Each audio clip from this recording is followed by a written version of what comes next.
Yo ho, ho. 2000 Z71. This thing's been a good babysitting job lately. These fuel trim values are at 25 and 27, and anything over 14 is no good. You generally want it under 10 or 12. If it's around 12, it's going to be pulling the code sooner or later. Zero's perfect. And what fuel trim means is if it's a positive number, it means it's adding fuel. So it thinks it has a lean condition. It's telling me that it's got an intake leak somewhere. I'm going to get a flammable mix. You got to make sure it says that it's flammable, extremely flammable. I'm using flammable brake cleaner. If it's not flammable, this isn't going to work. But yeah, I squirted it down here.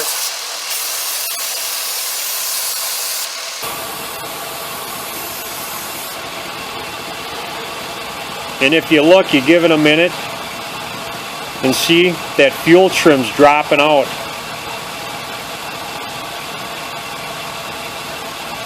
And it's all on bank 1, short-term fuel trim 1. It's running super negative right now, so there's a leak on the bank 1 side, which would be the driver's side of this vehicle. And if it was a leak on the passenger side, it'd do the same thing on bank 2. And when this flammable mix dries up, this fuel trim value is going to go back up. That's how you find intake and vacuum and manifold leaks. I just sprayed the passenger side, and it went negative on the passenger side. So both sides of this intake manifold's leaking after all. It's really running it doesn't idle good at all. But yeah, I can squirt both sides now. I squirted both the passenger and driver side, and they're both falling out now. So yeah, this thing's got a really old crusty intake gasket. I'm going to replace it. There's probably a billion intake manifold videos on a Chevy truck out there, but I'm going to do this anyways. Got to get this intake duct work off first. Unscrew this. Give it a wiggle. Pull it. Unbolt the mass airflow sensor. There's a hose connector thingamajigger right there you want to take off. You can take this whole unit out in one piece if you're really extremely lucky. 210 millimeters up here for this piece of plastic cable thing holder, whatchamajigger. And this cable, you push down on it like that. And then these tabs, you squeeze these in.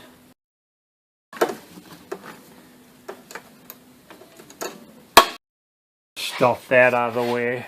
You can unplug this. You got to push this tab in, this white tab, and pull this straight out. 10 millimeter here.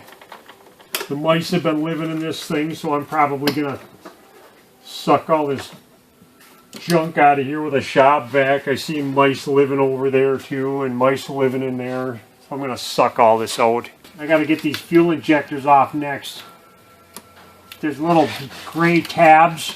You just pop these up, and you should be able to squeeze this connector. There's a tab, a black tab. You squeeze it and pull this thing up.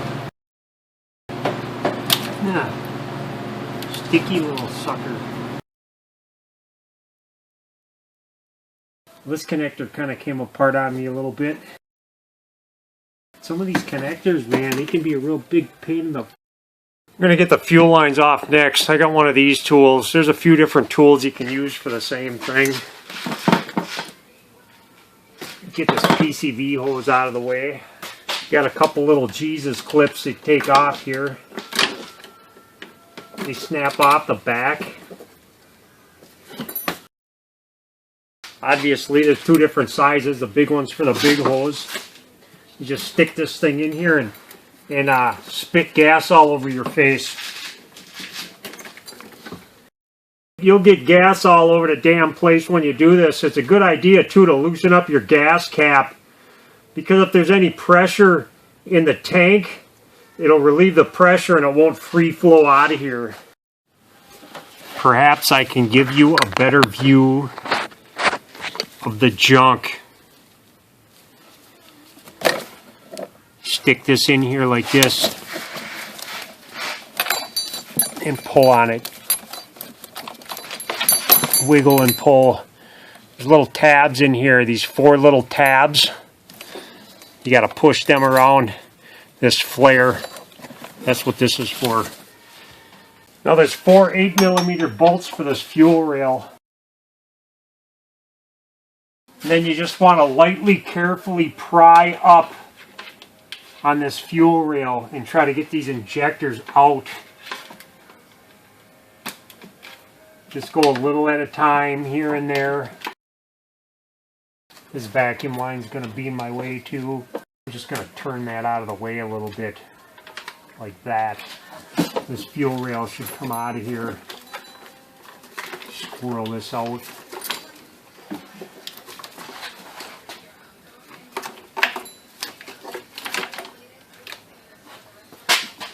I'm going to get a bungee cord on this wire loom just to get it out of the way.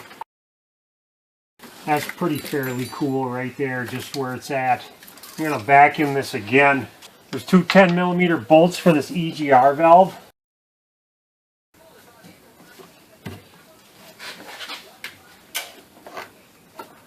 You can kind of pull this out of the way like so. It flexes a little bit, so it's fine to do that. You want to make sure the seal is good. It looks fine. There's 3 10mm bolts for this throttle body you want to take off. If you don't want to take off the throttle body, you can take off these coolant lines, these 2 coolant lines, and you'll get coolant all over the place. So I like to leave it on and just unbolt this. It's supposed to be a reusable gasket, so it should be fine just to take it off. See that gasket right there? Might want to clean that a little bit, but as long as it's sticking out and it's not squished all the way down, it'll seal back up. Then I just got a bunch of 8mm all over on this intake I can take off. They stay in the intake too, so you just loosen them up and that should be all of them. Slide this thing out of here. Oh. I got a little clippy thing here. Clippy thing on a wire.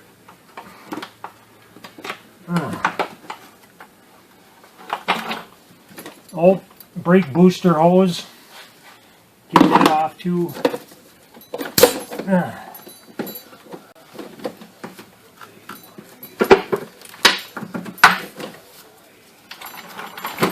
There. This thing smells like a horribly disgusting mouse-ridden nest. I just taped a little chunk of heater hose onto my shop vac to clean this out. And you want to get down in these runners because shit always falls down in there, and then you want to get in there with a flashlight and look down as far as you can see and make sure nothing fell in there that's stuck in there. There's still all kinds of crap in there I can't vacuum out. This thing actually looks like it's been leaking for a long time. You can use a razor blade on this if you want. I think the rat poo was sealing this up for a long time. Holy smokes. The rat poo sealer.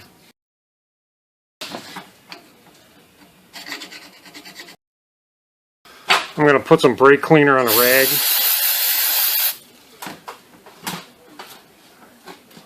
Just swab these down a little bit.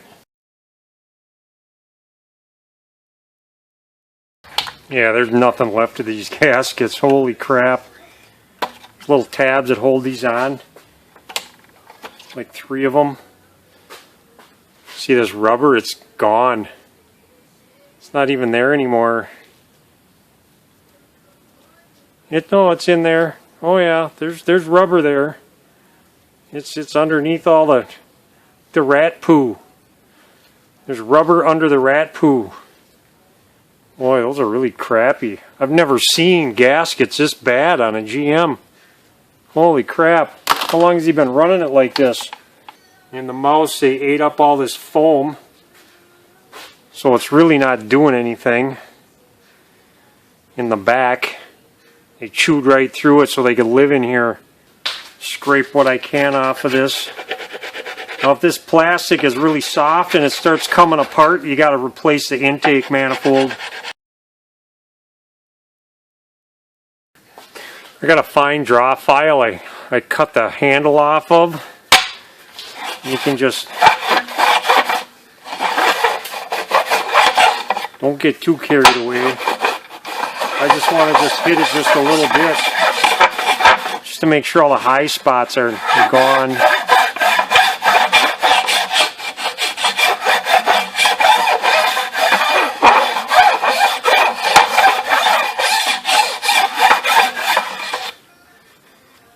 They get distorted a little bit. I mean, it is plastic.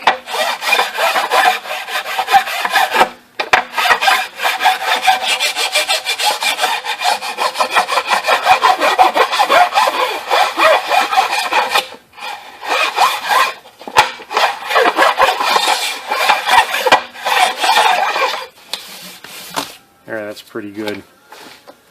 Next. Yeah, I suppose I'm going to take these bolts out now.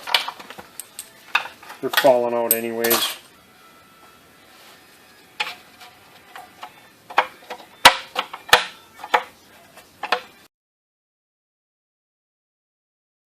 These you got to kind of put in at an angle. Now these intake bolts, they get torqued to 89 inch-pounds, and you want to start on the inside and work your way out. I already started them, and when you start out, you just kind of want to snug them down, go in like a zigzag pattern. Don't get them all the way tight right away. That's a nice look, that plastic window you got there. Yeah. That's fucking special. Yes, it is. Ghetto car now. Ghetto master. Yeah, he did a number on that whole front end. But did you like press charges on the guy? yeah, I gotta go talk to my lawyer right now. Yeah, well they wouldn't let me press charges on him then. That's fucking stupid. He assaulted you. That's just fucked up though. The guy breaks your window and fucking gives you a big fucking bloody looking eye, and the cops show up and they don't fucking do nothing. Call them first. Just call them on the phone and ask them if they got it. If they got it, go get it. Let me know when you get it and I'll put it in. Okay. Okay. We'll see you. All right. Thank you. You're welcome. I'm going to put a little dielectric grease on this O-ring for this EGR tube. Just so it slides in really nice and it doesn't bind up. You got to kind of bend this back into place. It's really not that big of a deal. Then I'll put the 3 nuts on this throttle body. Now I clean these O-rings. I just wiped them down a little bit and I put a little silicone paste or dielectric grease on those too. Sometimes I use gear oil because I have it. That'll just get them to slide in here a lot easier. Give them a little wiggle and they should fall right in.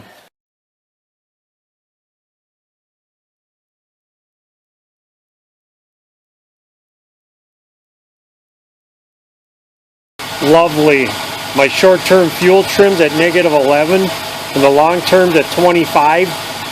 The long-term's basically block learn or cat monitoring, whatever you want to call it. I don't care.